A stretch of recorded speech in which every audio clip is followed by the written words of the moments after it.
তো গাইস অনেকদিন ধরেই আমার বয়ফ্রেন্ডের মা হসপিটালে ভর্তি। So hey guys get ready with me, আমি তোমাদের কুইন। তো গাইস আমার বয়ফ্রেন্ডের মার হার্টের অপারেশন করা ইমিডিয়েটলি। সো তাকে কি এখন হার্টের অপারেশন করাতে উচিত হবে, তোমরাই বলো গাইস। তো আমার পক্ষে তো একদমই না, যেহেতু কয়েকদিন পর আমাদের বিয়ে গাইস। অ্যান্ড আমার বরকে আমি বলেছি আমার 5 ভরি সোনা চাই, বিয়েতে সোনা পড়বো না, এটা তো হতেই পারে না গাইস। সো তার জন্য আমি পরিষ্কার বারণ করে দিয়েছি, এখন টাকা দেওয়ার কোনো দরকার নেই। যেহেতু কয়েকদিন পর আমাদের বিয়ে, হয়তো পরেও হার্টের অপারেশন করা যাবে, কিন্তু বিয়েটা তো জীবনে বারবার আসবে না, তোমরাই বলো।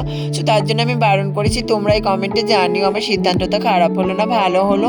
তো আমার সিদ্ধান্ত আমার মতে অনেক ভালোই হয়েছে গাইস, যেহেতু কয়েকদিন পর আমাদের বিয়ে।